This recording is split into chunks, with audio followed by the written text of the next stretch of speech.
Ma pratique, à la base, parce que moi je kiffe faire, je l'ai découvert à l'école, c'est physical computing.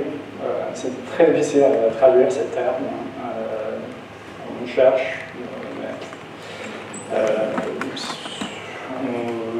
Le pratique, en gros, c'est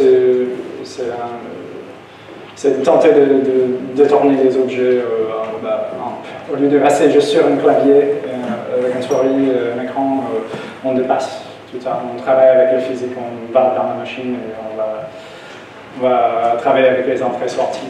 Et bien sûr, il y a du code à faire. Moi, j'aime bien la physique, donc je suis plus attiré par ça. Qu'est-ce qu'est le physical computing? Voilà, quand je cherche sur Internet, je trouve seulement des Belges qui ont tenté de le décrire. Voilà, le terme physical computing n'a pas d'équivalent satisfaisant en français. Désigne la construction de systèmes interactifs permettant de connecter le monde physique et celui des ordinateurs afin d'obtenir un résultat. Le logiciel et l'équipement hardware sont nécessaires, mais les conditions techniques, accès à ce type de technologie, prix, surtout le prix, sont aujourd'hui abordables. Ça, c'est déjà un peu daté, ça fait déjà 10 ans depuis qu'ils ont publié ça. En gros, encore, c'est une approche pour essayer de changer nos interfaces, changer notre relation avec l'informatique du quotidien, de tenter d'aborder les limites de cette relation. Ça, c'est un exemple très basique. Encore, pour moi, c'est un peu daté. Ça continue à changer.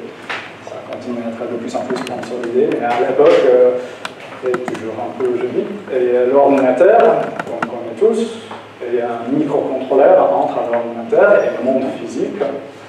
Et typiquement, dans un cadre quotidien, une entrée, c'est le clavier, une sortie, c'est le son ou le visuel. Dans ces cas, l'entrée, c'est quand on tape sur un tapis, on marche sur un tapis, et sortie, on se fait comme c'est un bon exemple. C'est des entrées-sorties à la base. Cette technologie, le côté physique, c'est les entrées-sorties. J'ai trouvé cette illustration quand moi j'étais élève. Je trouvais que c'était très intéressant comme réalisation. Comment est-ce que, si on pourrait poser des questions à des ordinateurs, comment est-ce qu'ils voient l'humain? En gros, c'est ça. Et pourquoi un doigt? Parce que les calculs d'un ordinateur sont tellement vite, ils pourraient penser qu'on a seulement un doigt à taper, parce que les oreilles et les yeux. À la base, il y a le sujet de l'obsolescence du corps en face de notre relation avec l'ordinateur. On est souvent assis, juste ce sujet m'intéresse beaucoup, à un niveau philosophique, à un niveau critique. J'ai trouvé beaucoup de réponses à cette idée, encore quand j'étais élève à Chicago, parmi les Français. C'était dans les critiques, genre Paul Verelio, Jean Baudrillard, Gaston Bauchard, peut-être un peu. Voilà. C'était dur d'aborder aux États-Unis. Je trouvais qu'il n'y avait pas beaucoup de critiques réelles aux États-Unis quand j'étais à Chicago. Il y avait un grand enthousiasme pour la technologie, c'est toujours prochaine chose, prochaine chose, prochaine chose. Je trouvais que je me demandais souvent pourquoi. Et j'ai trouvé un peu de soulagement dans les critiques particulièrement françaises. Voilà, une raison pourquoi j'étais attiré par cette culture. Hardware versus software. Ok, ça tombe peut-être hors de ce contexte, mais encore, c'est des choses que j'explique à la base, à une introduction à mes élèves dans les écoles de beaux-arts. Les artistes, ils ne sont pas techniciens, ils ne sont pas ingénieurs, ils ne sont pas scientifiques. De temps en temps, sur un autre, sur une certaine logique, cette manière de penser, mais j'essaie d'aborder certains mots qui sont en anglais et qui sont très difficiles à traduire, comme hardware et software. On est tous habitués avec le software au quotidien, les apps. Il y a beaucoup d'innovations, entre guillemets, qui se fait start-up, qui se font dans les apps, dans le soft, dans le logiciel. Parfois, on voit une tentative de détourner le physique en soi. La plupart des images que je trouve, que je présente dans les slideshows, je le chope de l'internet. Je ne préfère pas trop, mais ça c'était une des meilleures illustrations que je pouvais trouver pour séparer la différence entre hardware et software. Hardware, c'est tout le côté physique. Voilà. Ça, c'est mes outils de base. Il y a encore un autre qui vient d'arriver, mais je ne le présente pas. Est-ce qu'on a jamais entendu parler de... Arduino, moi. Arduino. Au MIT, j'ai utilisé beaucoup le Arduino au MIT. À MIT? Oui. Yes. Vous étiez à MIT? Ah, ok. Je n'étais pas à MIT, mais j'ai des collègues qui interviennent là. J'ai décidé de venir ici.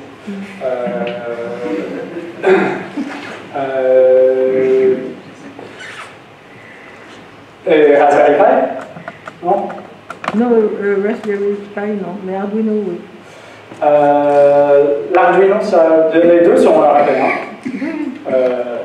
Le Raspberry Pi, ça vient après l'Arduino. Arduino, c'est un microcontrôleur qui existe depuis 15 ans. Ça existe depuis 15 ans. C'était une initiative des professeurs en Italie, dans le nord de l'Italie, pour essayer de rendre accessible le monde électronique, l'ingénierie, aux élèves de design et de l'art. Mais ils se sont rendus compte que ce n'est pas des scientifiques, donc comment est-ce qu'on peut rendre ces technologies accessibles sans devoir faire des grands calculs et passer 5 ans dans les écoles d'ingénierie pour pouvoir manipuler un microcontrôleur. Un microcontrôleur, ce n'est pas un système d'exploitation dessus. On a des microcontrôleurs dans nos vies depuis... au quotidien, ils sont un peu partout depuis très longtemps. Ils sont dans les machines à laver, ils sont dans les micro-ondes, nos voitures. De plus en plus aujourd'hui, dans nos voitures, il y a des systèmes d'exploitation ajoutés, mais ça c'est une différence. Un microcontrôleur, ça existe depuis les fin des années 70. Ils sont devenus de plus en plus petites, presque minuscules.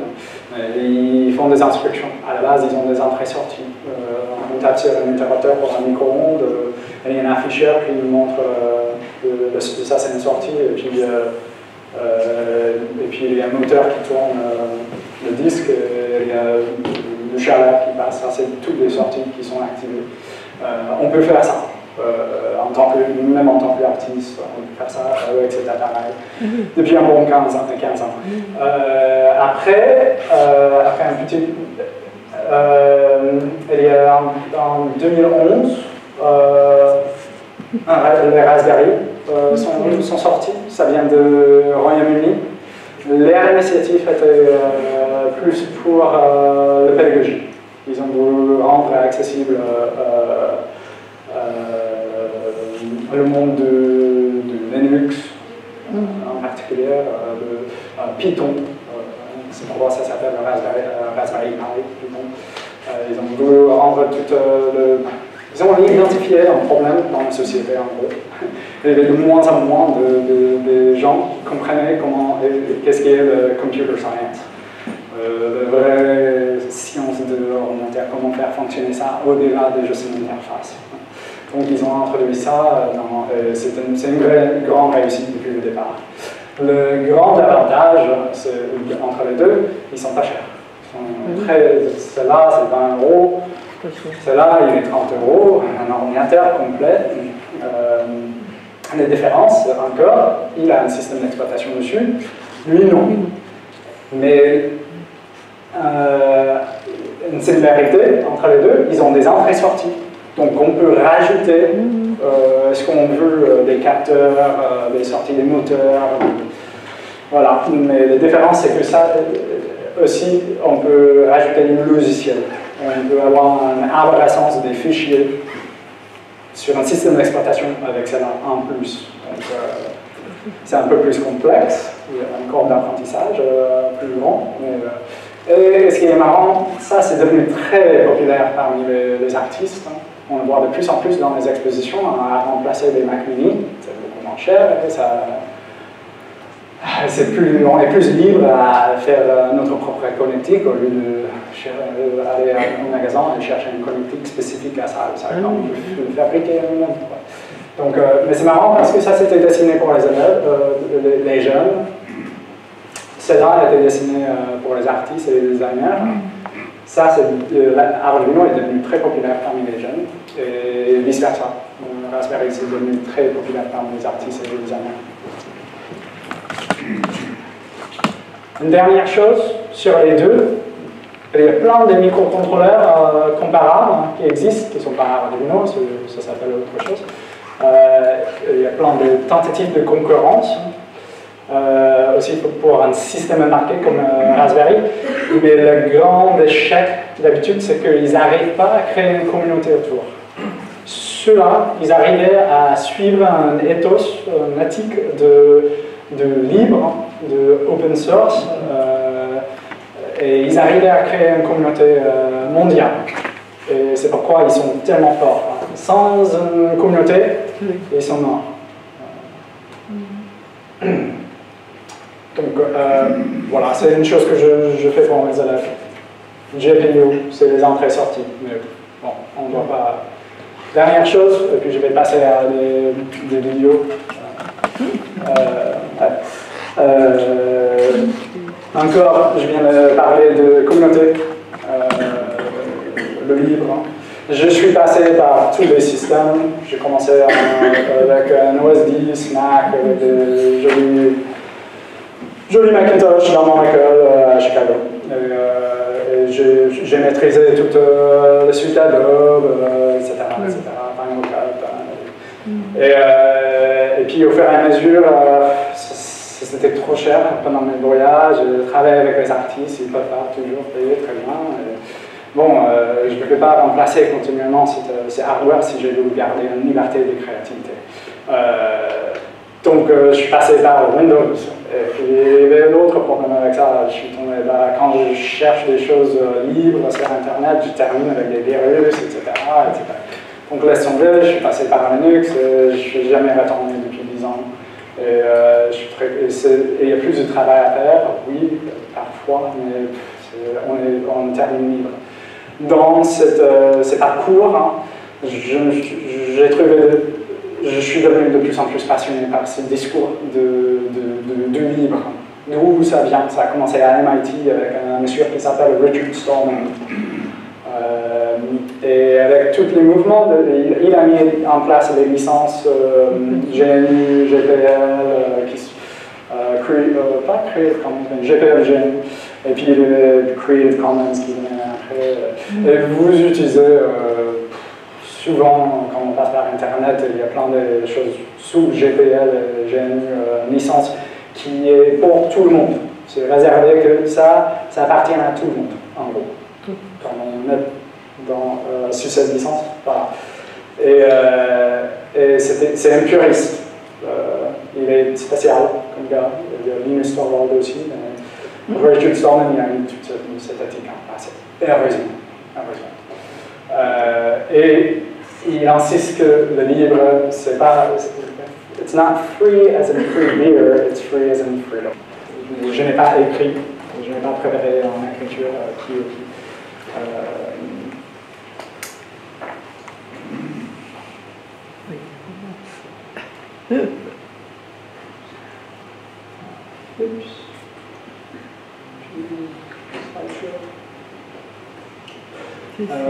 Je vais vous montrer juste ce que moi j'ai fait en arrivant.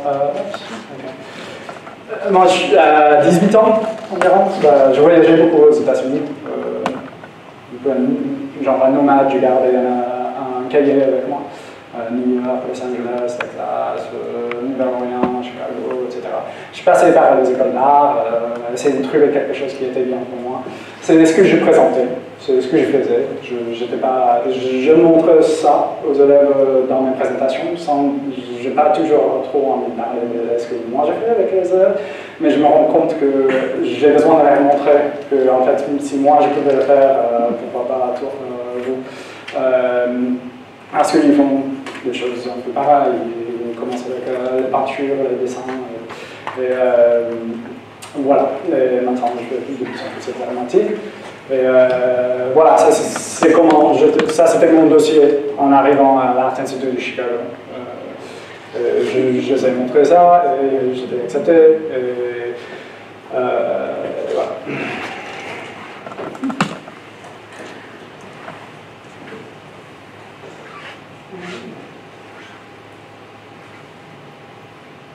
Ça, j'aime bien ça. Je dessine plus, c'est triste. Ça fait longtemps depuis que je dessine. Je passais par New York, j'ai passé beaucoup de temps avec les illustrateurs là, qui travaillaient pour les New Yorker, Rolling Stone. Je faisais des designs de skateboard, j'étais très curieux. C'était ma manière de faire des recherches, je voyageais, je cherchais les gens, je toquais à des portes, je me disais est-ce qu'on peut sortir, parler. Et voilà. Je passais par les écoles d'art aussi. Et en arrivant à Chicago, enfin, j'ai trouvé une école d'art qui m'a plu, qui avait un programme qui était vraiment interdisciplinaire. Ça a commencé avec, ça m'a permis de toucher à tout le matériel, c'était ouvert tous les jours, tous les heures, on pouvait passer la nuit blanche. Et ça m'a permis de toucher à tout le matériel depuis le début. Il ne fallait pas choisir notre majeur, notre sujet, spécialité. Depuis le départ, on découvre pendant 5 ans des études. On touche à tout. On consolide. Je trouvais ça très intéressant comme programme. Donc, on fait des vidéos, on fait des performances, on fait sculpture, on touche à du bois, on touche à tout.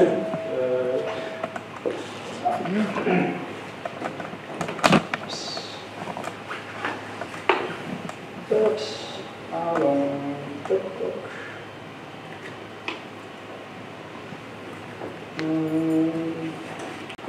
puisque j'ai dessiné, j'ai commencé avec animation plus traditionnelle. C'était voilà. Mes premiers cours, c'était des exemples parmi les archives. Je suis passé par le stop motion. Stop motion.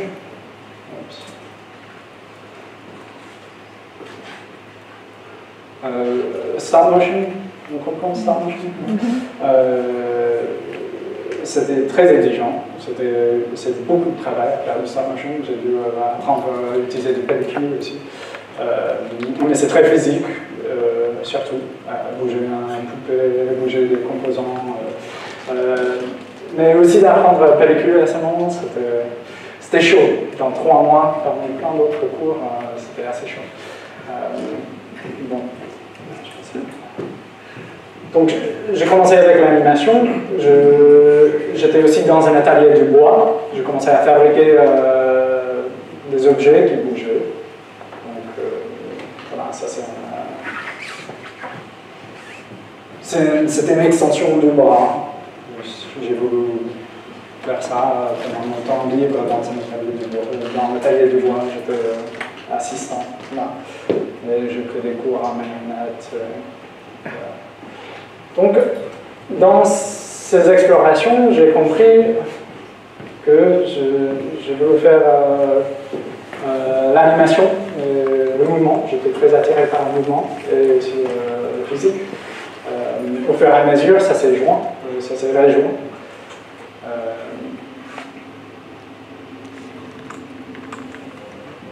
J'ai voulu Est-ce qu'on peut voir tout ça ou est-ce que c'est trop sombre? Je pense que c'est un peu sombre. J'ai voulu maîtriser, je t'ai dit. Déjà, c'est spécial, cette vidéo, mais c'est une œuvre que j'ai fait pendant que j'étais là. J'étais très encore influencé par Salvador Dali à l'époque. Et Cronenberg, j'aimais beaucoup Cronenberg, ça m'a beaucoup attiré. Et j'ai voulu Björk aussi. Björk était une grande influence. Et il y avait beaucoup d'influences aussi, Gestalt Psychotherapy. C'est de l'art. C'est un peu dérangeant, je sais, mais c'était mes explorations à ces moments. Et j'ai maîtrisé le 3D, j'ai utilisé des logiciels Maya 3D, j'ai utilisé After Effects, Sweet Adobe, et quand je trouvais que je l'ai maîtrisé assez, que j'étais satisfait, je suis parti, je suis allé vers la robotique. Ouais, c'est marrant.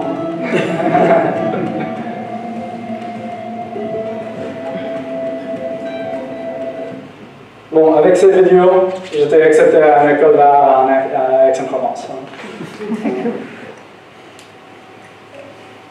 En terminant mes études, j'ai terminé avec la robotique. Comme j'ai dit, avec toutes ces recherches, j'ai découvert, en fait, je suis beaucoup attiré par la robotique et c'était au moment que Arduino est sorti. Donc ça m'a permis de l'aborder. Ça, c'était en 2005. C'est des années. Voilà. J'ai aussi appris à tricoter. J'ai fait des fibres dessus, textile. Voilà.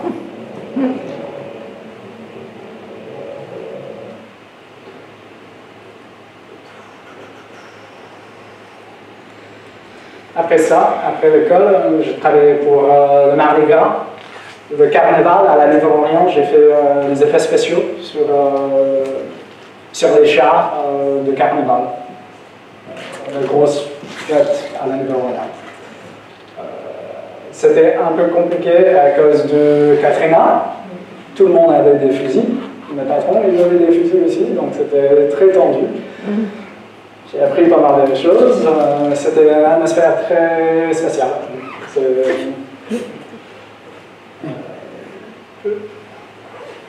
J'ai aussi travaillé à ce moment pour une société d'invention des jouets pour Mattel et Hasbro. J'ai appris pas mal de choses sur le packaging surtout. C'était surtout une recherche pour moi. Qu'est-ce qui est la réalité comment est-ce qu'on arrive à faire des jouets, comment est-ce que ça arrive sur le marché, c'est quoi ce processus, j'ai beaucoup appris là-dessus. C'était pas ma sauce, c'était pas mon style, c'était pas mon goût, je ne suis pas resté très longtemps à fabriquer des barils. J'ai dû fabriquer celle-là.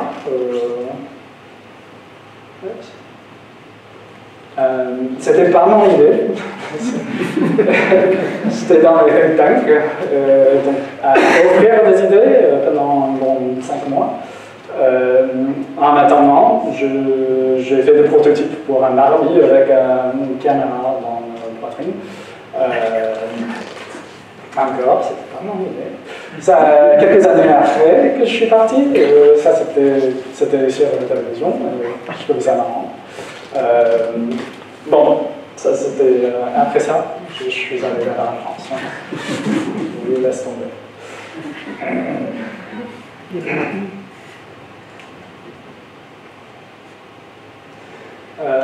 J'étais en France à Aix-en-Provence.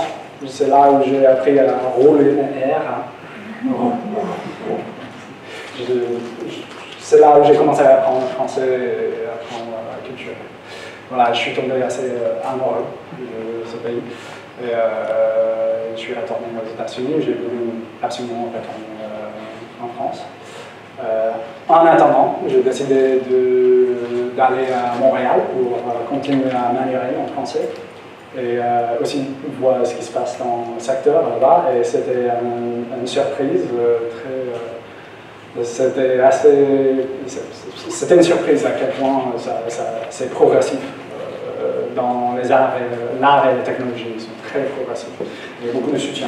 Le Conseil des arts et des lettres, c'était très facile de rencontrer du monde, rencontrer des artistes et trouver du travail dans le secteur et continuer à apprendre et continuer ma profession. J'avais la chance de vivre avec un artiste, il s'appelle Samuel Saint-Aubin. Saint-Aubin.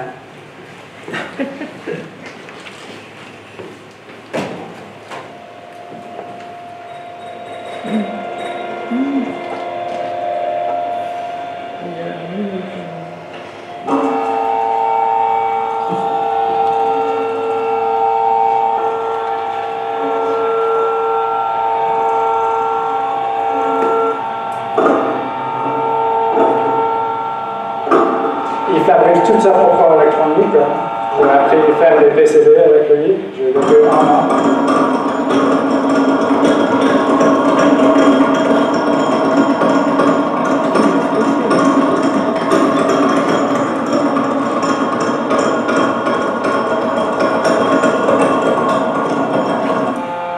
Ouais, on a compris. Il passe l'œuf d'un cuillère à un autre en continu.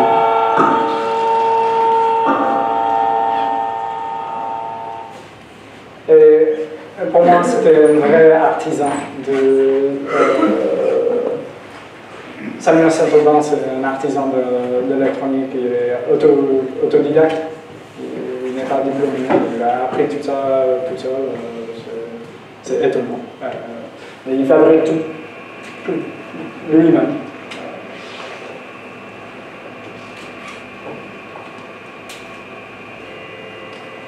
Je comprends qu'il y a un côté. Il trouve de poésie dans le quotidien banal, dans les choses assez banales. Les œufs, les cuillères, ici du riz. Quand j'ai vu qu'il a fabriqué cette œuvre récemment, il y a quelques années. Et c'est étonnant. Le matin, il met ça dans une exposition, il jette le riz sur un côté. La machine est en train d'analyser les angles de chaque graine de riz pour faire un pattern à l'autre côté. Il fait ça tous les jours. C'est très méticuleux.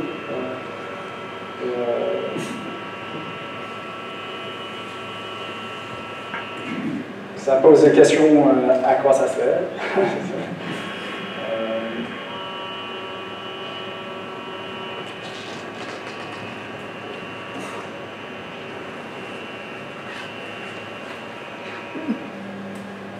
Mais encore, tout l'électronique fabriquée chez lui sur un microscope. Beaucoup de nuées blanches. Et voilà. Ça, c'était une sorte de professeur, un apprenti. J'étais son apprenti pendant 1 an, vivant en Europe.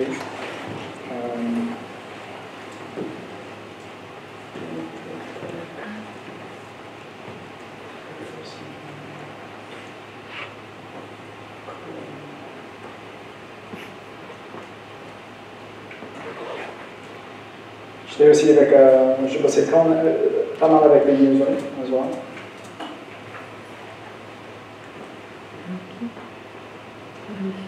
C'est le user, Thomas McIntosh.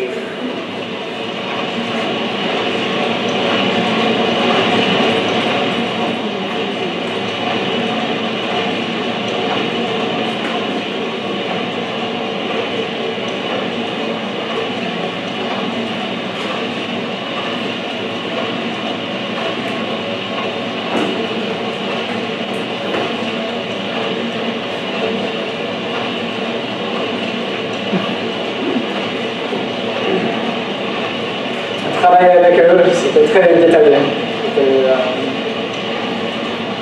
Les détails étaient très très importants.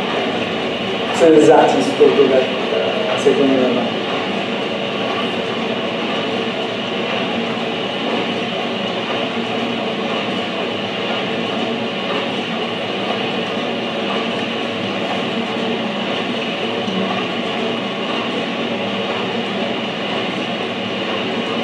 Je les ai aidés à l'époque à installer des dot matrix printers, des imprimantes dot matrix, les années 80, des gros imprimants. Ils ont utilisé une douzaine pour créer des symphonies. Ils faisaient des concerts avec des vieux imprimants, pré-programmés. Et encore, du travail très méticuleux. C'est ça le mot? Très détaillé. Cette œuvre en particulier, c'est beaucoup basé sur le son. On arrive dans la pièce et c'est presque accablant, le bruit de tout ce monde.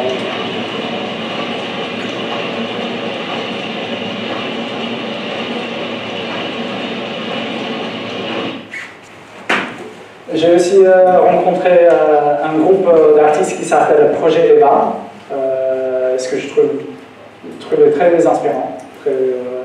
J'avais jamais l'honneur de travailler avec eux, mais j'avais l'honneur de passer un peu de temps avec eux dans les expositions. J'ai rencontré spécifiquement ici en France, dans les festivals d'art numérique, vous avez beaucoup ici en France. Il n'y a pas autant de production en art numérique, je remarque.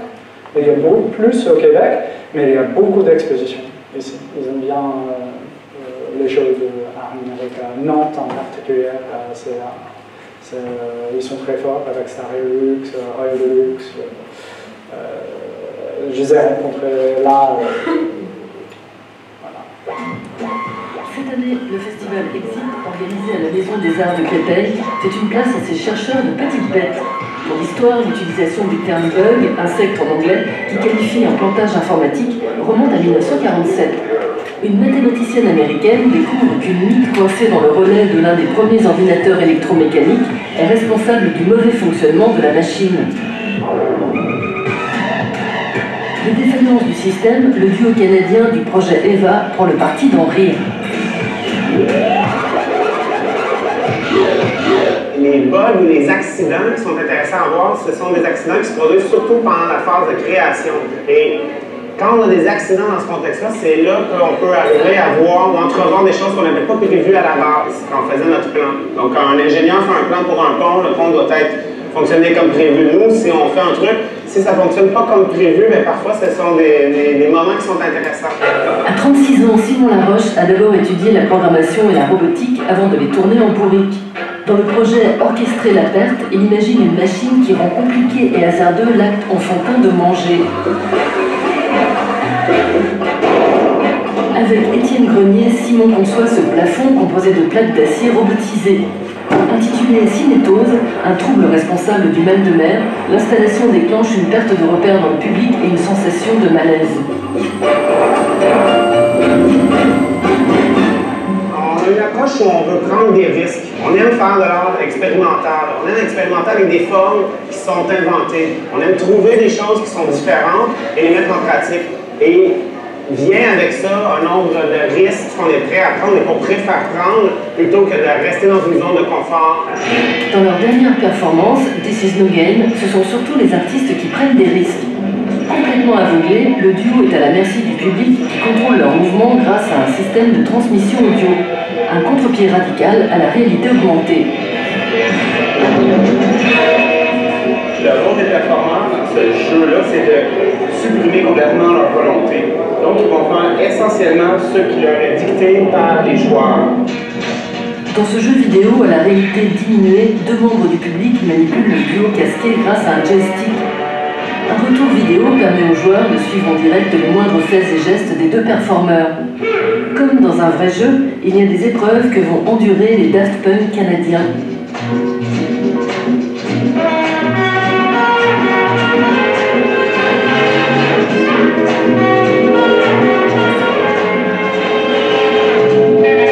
Donner des coups de poing, nourrir les pauvres, admirer admirer des œuvres d'art ou faire des câlins permet d'accumuler des points tout au long de la partie.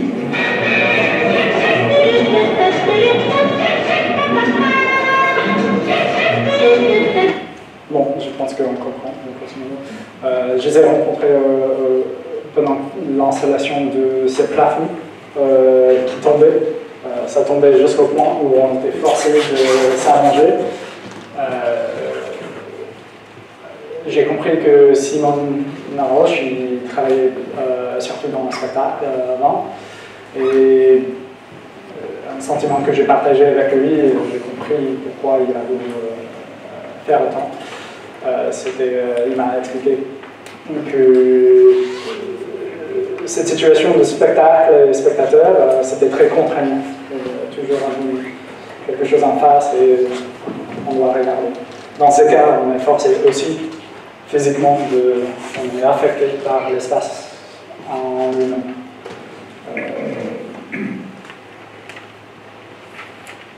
Mais c'est une grande production de faire bouger un plafond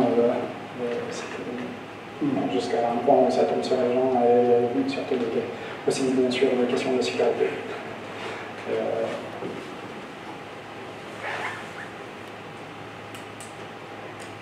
Bon, il y avait, je regarde l'heure, il y avait d'autres artistes parmi celui-là, mais je vais passer à Paris. Après ça, je suis passé à Paris. Après 2 ans, j'étais à Montréal. J'avais d'autres exemples des autres artistes, mais je vais passer à Paris maintenant. En arrivant à Paris,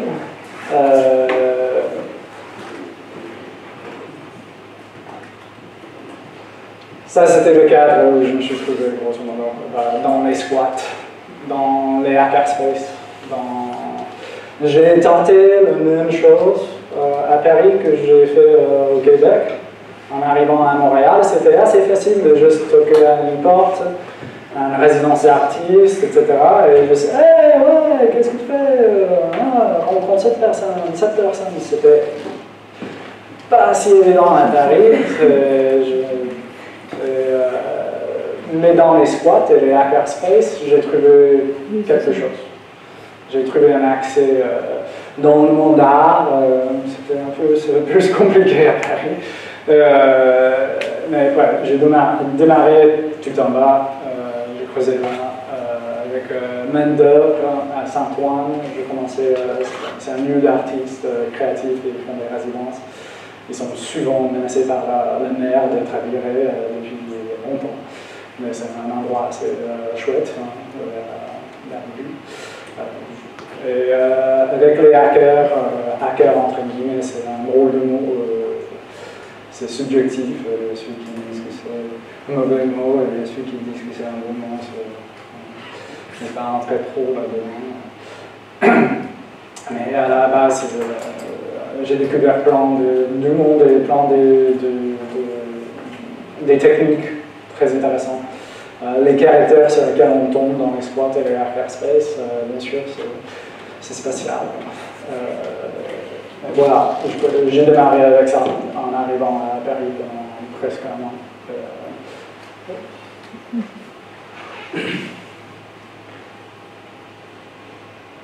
Ah oui, j'avais aucun budget à ce moment, rien que là. J'ai dû préparer un workshop sans aucun budget et très peu de temps. Et on a préparé un piano qui se jouait tout seul, ou pas tout seul, mais on utilise des manettes. Et heureusement, tout le monde était content avec, on est très curieux, donc ça a aidé à démarrer le workshop à Rhino et ça a créé de l'inspiration parmi les participants. On avait une vingtaine de participants pendant un mois. C'était un peu le mascotte pour démarrer, juste une activité inspirée. On peut regarder ce qu'on peut faire avec cette truc. J'ai aussi travaillé un peu avec ces moments, j'ai eu un gig avec Nuit Blanche. C'est la funiculaire à Montmartre. J'ai dû changer toute la lumière dans le funiculaire pour que quand l'idée était beau. c'était une bonne idée. Quand on montait le funiculaire, ça fait. Et il y avait un clignotement de lumière rouge, comme un battement de cœur. Et quand on est en descente, ça ralentit. Quand on remonte, ça va de plus en plus vite. On arrive au Sacré-Cœur. Et je me suis rendu compte à la fin qu'on aurait dû ajouter du son. Parce que les gens ils pensaient que c'était une sorte de fête et ils n'ont pas compris. C'était intéressant comme échec. Parce que la vérité, c'est qu'un battement de cœur, on n'a pas de représentation visuelle, on le connaît au son. Donc le visuel peut seulement être soutenu par des gros enceintes en dessous qui font boum boum boum boum boum boum. Ils ont pensé que c'était la rave au stuff en funiculaire en fait. Mais c'était une jolie tentative. Après ma première année, j'ai eu la chance de tomber sur une initiative de la maire de Dixième à Paris et mettre en place un studio, un atelier qui s'appelle Art Lab. Et j'ai eu assez de budget et assez de place pour mettre toute ma propre vision en place de ce qui pourrait se passer. En fait, je crois bien que 2012, c'était la première Fab Lab à Paris. Hop, je vais vous montrer le résultat. Ce n'est pas le début, mais j'ai mis tout cet atelier en place. Et voilà, on avait beaucoup de visites, tout le temps de visites. Le point, je l'aime bien, ils étaient très sympas. De l'art comme n'importe quel art avec les moyens d'aujourd'hui. Les moyens d'il y a longtemps étaient par exemple la peinture, le nouveau truc c'était la peinture. Et donc il y avait les peintres. Enfin, les peintres ont commencé à bosser. Maintenant le nouveau truc c'est une technologie de communication, l'informatique et tout ce genre de choses. Les artistes jouent avec. Les deux aspects c'est do it yourself et do it together en fait. Les fameux DY et DIT. Do it together parce qu'il y a plein de choses qu'un artiste qui vient ici en fait ne saura pas faire. C'est pour ça qu'il vient ici d'ailleurs, parce qu'il a besoin de ressources autour. Mais on tient vraiment à ce que tout le monde participe, fasse quelque chose, à un moment vraiment passe du temps à bricoler, à construire. Ça nécessite en fait exactement les mêmes types d'outils qu'on utilise pour du bricolage.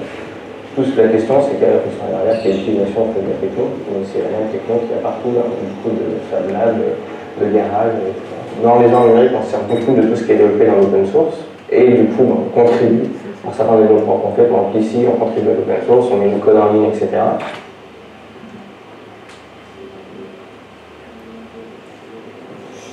Là, c'est bon. Là, en fait, je suis en train de régler la distance de captation. Voilà. Donc, j'entre des valeurs dans un programme. En fait, le miroir, là, la réaction, c'est quand on veut se regarder dedans, c'est impossible. Dans la technologie, par contre, il y a la notion de maîtrise. C'est une résidence. J'ai invité des résidents. C'est une notion qui m'intéresse aussi.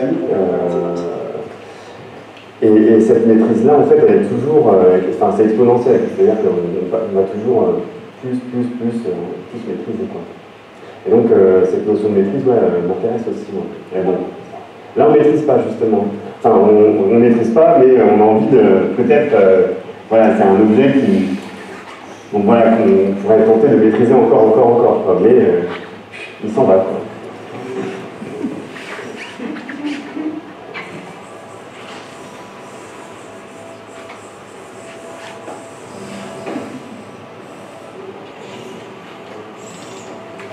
En fait, j'aime bien l'idée de l'avatar, mais pas autant virtuel dans la technologie.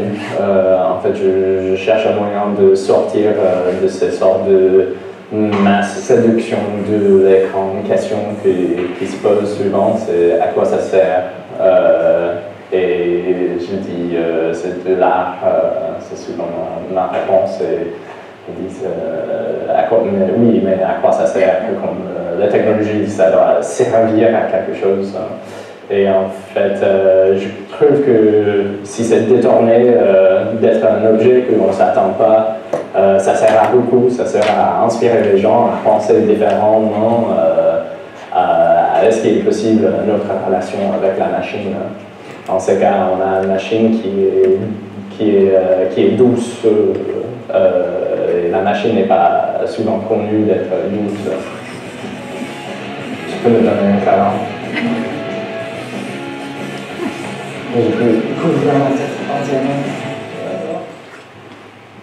On avait beaucoup de visites, presque au quotidien. Et j'ai accepté celle-là parce que les dames étaient très respectueuses. J'ai compris parfois avec les vidéos, parfois ils font un edit et c'est genre, non mais, j'ai dit ça à côté, mais je n'ai pas su que. Mais j'ai vu qu'elle ferait correctement de faire un bon edit, donc j'ai accepté ça. Mais d'habitude, vous m'avez vu au début, j'étais souvent comme ça, comme laisse-moi travailler, je bossais pendant que il y a des tout. C'est pas là, mais il faut qu'on soit productif aussi. Et, côté show, les vitrines, mais à un certain moment, il faut aussi bosser pour avoir quelque chose à mettre.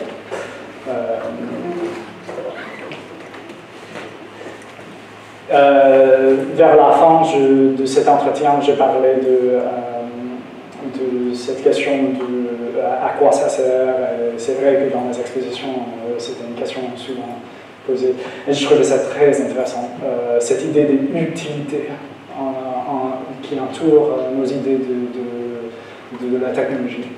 Et en tant que créatif, artiste, je trouve ça au cœur de... Tout le monde cherche une idée. Tout le monde dans le monde de start-up, tout le monde cherche une idée unique, une super idée. Et ça, c'est dur, c'est le truc le plus dur dans tout. Et dans ma recette, j'ai cru comprendre que cette question d'utilité était au cœur de beaucoup des idées. Parce que parfois, on voit la technologie et quelqu'un va essayer de nous convaincre que c'est utile. Mais si on creuse un peu plus, on réfléchit un peu plus global, d'une manière philosophique, peut-être pas. Et c'est subjectif, l'utilité, en fait. Est-ce qu'il est utile? À la base de cette initiative de Fabal, j'ai mis 5 points en place. J'ai voulu soutenir, mettre en avant 5 activités. C'était les productions, l'artiste en particulier, soutenir des productions, des grandes productions, soutenir le prototype et les recherches, parce que le développement, recherche, prototypage, les workshops avec les élèves pour cultiver en fait, pour cultiver de plus en plus de connaissances, ramener de plus en plus de monde. J'avais besoin d'un armée quoi. Et, j'avais quelques assistants de temps en temps, mais j'avais besoin de plus de monde. C'était dur de gérer tout ça. Communauté, c'était très important de pousser pour les événements communautaires, une sorte de politique de porte ouverte, 1 ou 2 fois par semaine. Par mois. Et des résidences artistes. J'ai que les résidences artistes. La résidence d'artiste était très difficile à mettre en place. Culturellement, je n'ai pas compris que ça c'était aussi difficile ici qu'il y a beaucoup de barrières, il y a beaucoup de... j'ai préparé des images pour chaque catégorie. Production, ça c'est un exemple d'une production que...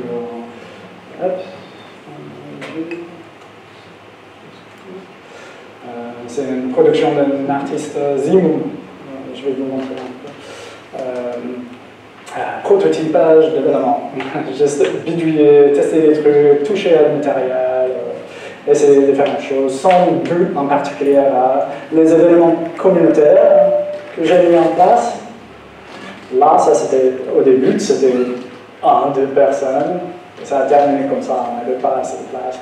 Et c'était un peu controversé avec mes partenaires à ce moment, quand j'ai dit ok, ça s'appelle le hack inutile, comme si c'était un scandale, mais en fait ça a enlevé toute cette idée d'inutilité. Je trouvais que ça on avait beaucoup de pression d'avoir une super idée qui va dans un sorte de concours. Laisse tomber, donc juste amusez-vous, faites des trucs dingues, vous n'êtes pas payé en tout cas, c'est juste une question de communauté. Donc, mais on a terminé avec beaucoup de monde. Voilà, workshop, ça c'était l'école de communication visuelle, plus de bidouillage, résidence, et bien sûr les visites, beaucoup de visites. Voilà. Ça c'est l'exemple, et ça c'était la première résidence que j'ai eue, il n'y a pas de son. C'était un étudiant qui est venu, j'ai vu son idée, je trouvais qu'il avait une très bonne idée. Il a changé au fur et à mesure. La résidence, j'ai mis une règle en place que ça dure seulement 3 mois. Ça ne peut pas dépasser 3 mois. Mais tu as accès à tout, même moi. Tous les ressources, moi je suis dans la source aussi. Je te conseille sur ce que tu peux faire. Tu as une idée, déduit, toucher à du matériel. Il a fait un petit peu de passé politique, je trouve. Il a pris des papiers de reçu et il a remarqué que après que ça chauffe, c'est thermique, on peut retourner et chauffer encore et ça revient à blanc. Et j'ai montré comment chauffer un coin avec une résistance. Et il avait une sorte de pyramique qui faisait comme si on avait. Oui, c'est beau. Ouais, je trouvais ça très cool. C'est très beau. Je n'ai pas beaucoup vu après ça, mais j'étais très content pour une première résidence. C'était très bien pour moi.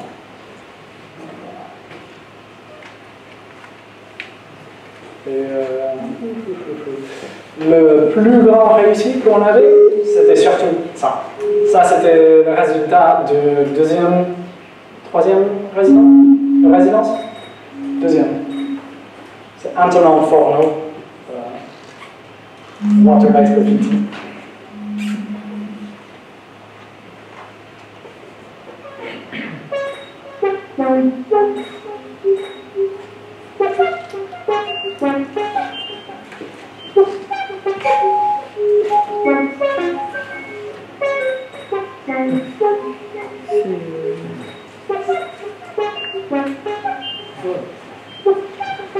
On a fait ça en 4 mois. Il a commencé avec du scotch. Il avait une bourse avec Poitiers, la ville de Poitiers. Il fabriquait un modèle.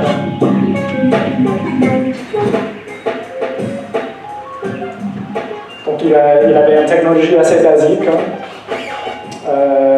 Il a trouvé une astuce assez basique. Il n'y a pas de grande électronique, il n'y a pas de microcontrôleurs, pas des ordinateurs derrière. Il a trouvé une astuce juste avec de l'eau. Tu peux fermer un circuit avec de l'eau, c'est conductif, c'est conducteur. Mais il fallait travailler un circuit où chaque LED, on avait des milliers de LED sur un mur, et chaque LED était indépendamment une sorte d'interrupteur à l'eau. Dès que c'est touché par l'eau, ça s'allume. Et c'était bien réussi. Le téléphone n'arrêtait pas à sonner après notre exposition à Poitiers.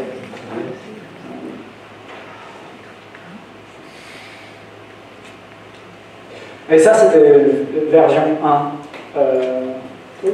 Il me reste encore 20 minutes environ. Allez.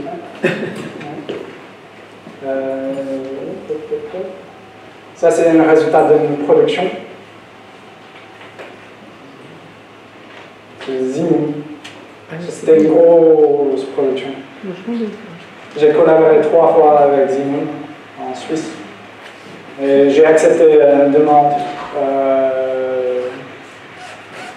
de fabriquer toute l'électronique, tout un grand système pour cette œuvre en Suisse. Ouais. Je sais pas, il était commencé à être connu assez longtemps et j'ai compris que ce gars il va cartonner bientôt. Et, donc j'ai sauté sur le projet. il m'a appelé, j'ai dit ok, on va faire ça. Et j'ai poussé fort pour le projet. Et j'ai fait tout possible pour protéger l'artiste. Qu'il n'y ait pas des contrats bizarres, où on ne va pas tirer ses droits d'auteur. Ça m'a pris beaucoup de temps à mettre surtout les protections de l'artiste en place. La partie contractuelle, tu veux dire. Oui. J'ai dû me battre pour qu'on n'essaie pas de tirer les droits d'auteur, les droits moraux, que son projet ne se trouve pas dans une pub aléatoire pour le savon. J'arrivais à produire l'œuvre sans que ça arrive. Et j'arrivais aussi à créer une équipe pour l'œuvre et tout le monde était correctement payé. J'étais très fier de ça. C'était pas facile. J'ai pas fait stage entre guillemets, j'ai voulu que les gens soient correctement rémunérés pour ce qu'ils faisaient. C'était une équipe de combien de personnes? Je crois que j'ai une photo de ça quelque part. Alexandre Saunier, ça c'était mon assistant.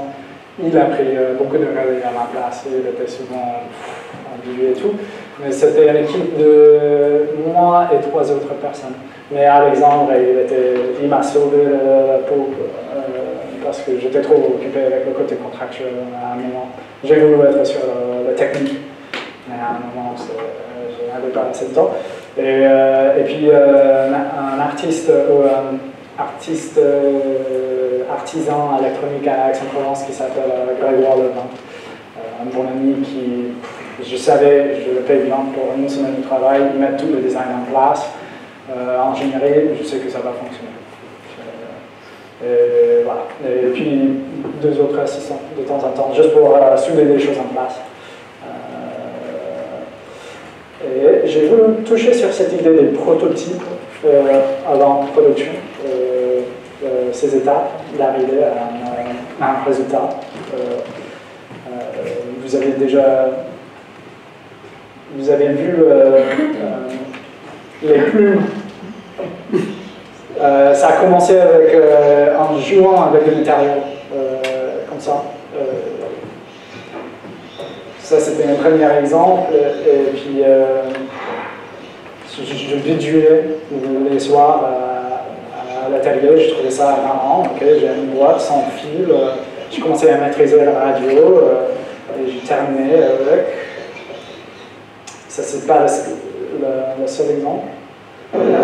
J'ai terminé avec ce que vous avez vu tout à l'heure. J'ai passé beaucoup de temps dans les vernissages. Je passais par beaucoup de vernissages à Paris à ce moment et j'ai remarqué qu'il y avait un rituel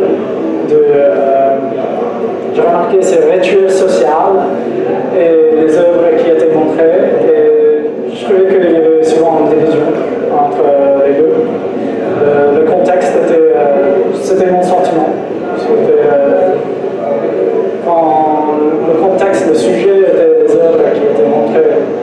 Et puis la raison par laquelle le monde est venu était pour rencontrer le monde.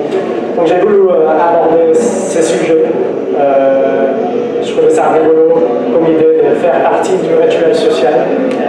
Pendant que je sois lié à un œuvre. Donc là, je suis à côté de la machine, je pouvais m'éloigner jusqu'à 400 mètres environ. Je pouvais m'éloigner très très loin. Donc, les gens ne savaient pas que c'était moi. Je pouvais prendre un verre, parler avec des gens. Pendant que je touchais quelqu'un à l'autre bout de la salle et pensaient que c'était un robot intelligent. C'était marrant. C'était très, très intéressant comme expérience sociale. Après ça, j'ai essayé de faire une autre où je pouvais voir ce que lui voyait. Avec des Raspberry Pi. Je ne l'ai jamais terminé, c'était beaucoup de travail, puis j'avais autre chose à faire après un moment. Mais j'arrivais à avoir une communication via Ethernet. pour que je puisse me déplacer à une autre ville et avoir un sort d'avatar. Je pouvais peut-être faire pareil comme l'autre, interagir avec quelqu'un, je trouvais ça intéressant. Mais tout commence avec un squelette. Ça, c'est juste un squelette. C'est le fonction. Pour moi, c'est le fonction et puis on va trouver une forme au fur et à mesure. Mais si ça ne fonctionne pas, ça ne fonctionne pas. Tu peux mettre une bonne forme et tout, mais si le truc est mort, ça ne fait pas ce qu'il est censé faire, c'est un peu compliqué. La maintenance pendant l'exposition, pendant le vernissage, il faut éviter à tout moyen, il faut éviter la maintenance. La maintenance, c'est un cauchemar. Pendant un moment, quand je montre un tailleur, j'essaie de ne pas rater une personne. Parce que ça peut être la personne qui aurait pu m'aider pour une autre exposition, avec les bourses, avec les moyens. La dernière que je vais vous montrer, on est presque fini. Après cette fada à Paris, j'ai terminé ça. Ça commençait à être un peu trop. Il y avait beaucoup de réussite, mais ça commençait à être trop le bazar. C'est marrant ce qui se passe quand on a des célébrités qui arrivent. Tout le monde commence à tirer dans leur sens. Et je suis parti, j'ai trouvé un collectif 1024 Architecture. C'est des créateurs de MapMapper. Le mapping, on connaît le mapping, le logiciel de mapping. Voilà, c'est les programmes de ce logiciel. J'ai vu notamment des travaux comme cela. Credit divorce. We are a big financial firm. It's a credit derivative contract between two counterparties. And I've done a bad job. The buyer makes periodic payments to the seller, and in return receives a payoff. 20 million. If an underlying financial instrument defaults or experiences a severe credit default. 1,000 times a minute. You could call it a casino.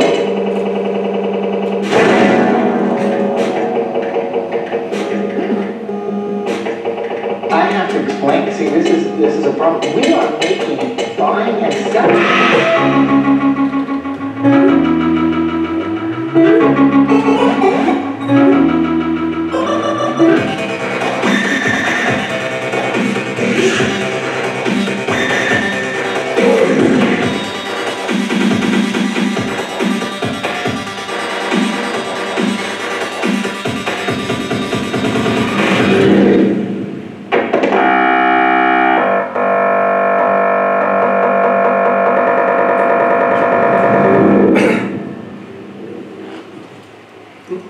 Voilà, ça c'est une œuvre qui a été faite à l'occasion du Festival de Nemo, art numérique à Paris.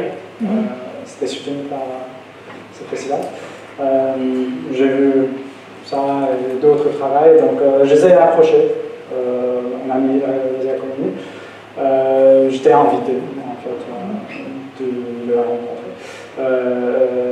Et je leur ai montré. Ils ont plein des œuvres, très énergétiques. Je faisais du travail avec Vitalik aussi, tous les effets spéciaux pour la scène de Vitalik. Pendant un entretien, pendant notre première rencontre, je les ai montré ça. Je leur ai montré quelques trucs que j'ai fait au passé. Ça, c'était une œuvre que j'ai fait pendant que j'étais étudiant.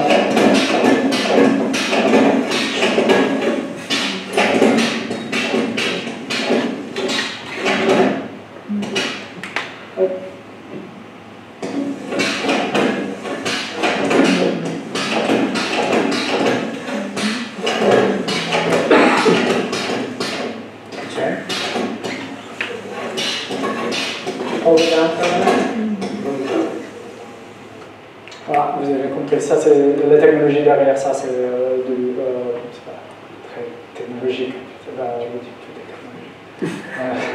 On pense aussi à la technologie. En gros, Et c'est du pneumatique. Les verrans, un verran pneumatique, c'est assez puissant. Hydraulique, pneumatique. Il faut un compresseur derrière. Et, pour retourner à cette idée de prototype à production, on a commencé à aborder la possibilité de faire ça avec un cube. Je suis retourné avec mon ami à Aix-en-Provence pour voir le vent parce qu'il est chouette en design. Il avait des jeux de ses enfants sur la table et il a dit « Ah, avec un cube, tu peux le bouger comme ça ». Et puis bon, j'ai commencé à faire des tests avec des carrés. Whoop.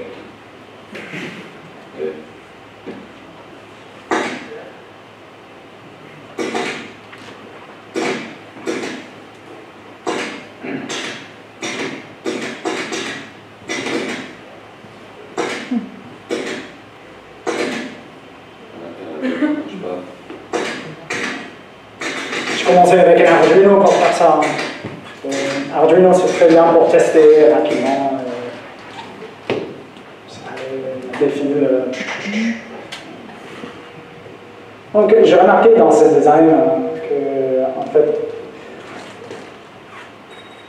c'est facile de faire des formes symétriques comme ça, mais le défi, c'était quand ça fait un trapézoïde. C'était des formes bizarres. J'ai commencé avec des cardins, des pièces qui puissent bouger dans les deux sens.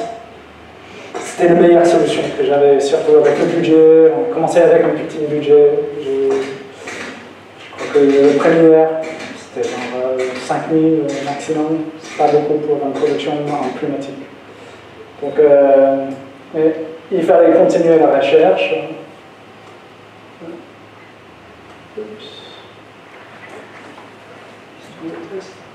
Dans le tablier, en forme. Ça, c'est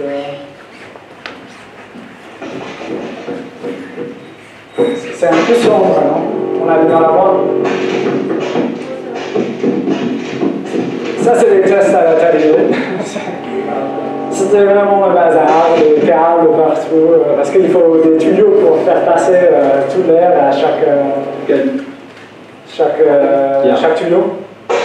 Avec mon collaborateur de Mimacat Architecture, mon collaborateur François Bunchel, il est très bon dans le programme. J'ai insisté que lui, il fait l'animation, pendant que moi, je devais fabriquer toute l'œuvre. Il a pris le côté informatique, et ce soir-là, c'était la séance. Essayer de comprendre comment est-ce que ça peut bouger, comment est-ce qu'on peut ne pas casser les choses non plus, parce que dans un contexte, il y avait des configurations où on a vu des configurations où on a vu que les verrans, ça commençait à plier, ça fait peur. Si ça se casse pendant une exposition, si ça fait mal à quelqu'un, c'est un gros problème. Donc il y avait beaucoup de questions de sécurité en plus. Voilà. Et puis oops, I don't have much battery, but it's good, I'm almost done. Et le final, c'est ça. J'ai trouvé des solutions avec des ressorts. Maintenant, c'est il gâche sa forme, il est costaud.